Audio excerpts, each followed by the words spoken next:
শিখি একাডেমিতে তোমাদের সবাইকে স্বাগতম। এই ভিডিওতে এখন আমরা অষ্টম শ্রেণীর জীবন ও জীবিকা বইয়ের চতুর্থ অধ্যায়ে ব্যবসায়ের আইডিয়া বানাই এই অধ্যায়টির ৭৬ পৃষ্ঠার এই ছকটির সমাধান দেখব। এখানে এই ছকটির বিষয়বস্তু হলো ব্যবসায়ের আইডিয়ার জন্য সংকেত। শিক্ষার্থীরা প্রথমে আমাদের জন্য আমরা যে সম্ভাব্য ব্যবসাটি নির্ধারণ করতে চাই এই ব্যবসাটির নাম লিখতে হবে। এরপর এই ব্যবসাটির ধরন কেমন, ব্যবসাটি কি উৎপাদনমূলক, পাইকারি নাকি খুচরা নাকি সেবামূলক, তাতে টিকচিহ্ন দিতে হবে। এরপর এই ব্যবসাটির মাধ্যমে কি চাহিদা পূরণ করবে বা কোন সমস্যার সমাধান করবে তা আমাদেরকে এখানে উল্লেখ করতে হবে। আর ব্যবসাটির সম্ভাব্য পণ্য অথবা সেবাসমূহ কি, অর্থাৎ ব্যবসাটিতে আমরা কোন পণ্যগুলো নিয়ে কাজ করতে চাই অথবা কোন সেবাসমূহ নিয়ে কাজ করতে চাই তা আমাদেরকে এখানে উল্লেখ করতে হবে। এরপর ব্যবসাটির সম্ভাব্য ক্রেতা কারা তা এখানে উল্লেখ করতে হবে।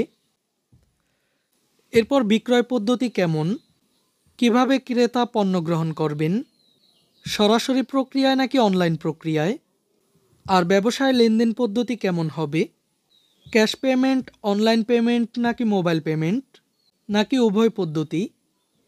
আর এখানে আমাদেরকে উল্লেখ করতে হবে ব্যবসাটির বিশেষত্ব কী।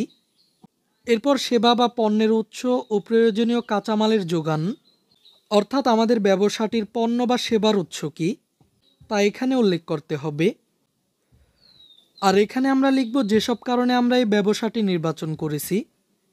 এরপর এখানে আমাদেরকে লিখতে হবে ব্যবসাটি থেকে সমাজ যেসব সুবিধা পাবে। আর এখানে তোমরা তোমাদের দলের পরিচিতি ও সদস্যদের তথ্য লিখবে। তোমরা এখানে তোমাদের দলের সদস্যদের নাম লিখতে পারো। তো শিক্ষার্থীরা, চলো আমরা এই সম্পূর্ণ ছকটির নমুনা সমাধানটি দেখে নিই। ব্যবসায়ের আইডিয়ার জন্য সংকেত। এখানে আমি নমুনা হিসেবে ব্যবসায়ের নাম দিয়েছি স্থানীয় পণ্য সামগ্রী বিক্রয়। ব্যবসাটির ধরন হলো পাইকারি।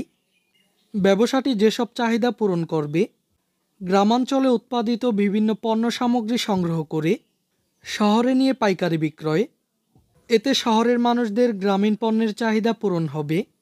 ব্যবসাটির সম্ভাব্য পণ্যগুলো হলো গ্রামীণ টাটকা শাকসবজি, স্থানীয় জেলেদের ধরা মাছ, হাঁস মুরগি ইত্যাদি। আর সম্ভাব্য ক্রেতা হলেন শহরাঞ্চলের কাঁচামালের ব্যবসায়ী। বিক্রয় পদ্ধতি পাইকারি।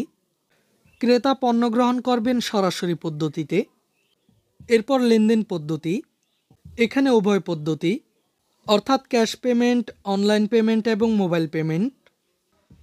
এরপর ব্যবসাটির বিশেষত্ব, গ্রামাঞ্চলের পণ্য সামগ্রী হয়, পণ্যের ব্যাপক চাহিদায় ব্যবসাটির বিশেষত্ব। এরপর পণ্যের উৎস হলেন গ্রামাঞ্চলের স্থানীয় সাধারণ জনগণ ও কৃষক। যেসব কারণে এই ব্যবসাটি নির্বাচন করা হয়েছে। বর্তমানে শহরাঞ্চলে গ্রামীণ পণ্যের ব্যাপক চাহিদার কারণে এই ব্যবসাটি নির্বাচন করা হয়েছে। ব্যবসাটি থেকে সমাজ যেসব সুবিধা পাবে, গ্রামের স্থানীয় পণ্যের চাহিদা বাড়বে। এতে গ্রামের সাধারণ জনগণ ও কৃষকরা লাভবান হবেন। দলের সদস্যরা হলেন মোহাম্মদ আরমান হোসেন, মোহাম্মদ কামাল হোসেন, রফিকুল ইসলাম, ফারজানা আক্তার, নীলিমা আক্তার এবং নাজমুল হোসেন। এই ক্লাসে এই পর্যন্তই। পরবর্তী ক্লাসে আমরা সমল্যায়নের কাজগুলোর সমাধান দেখব।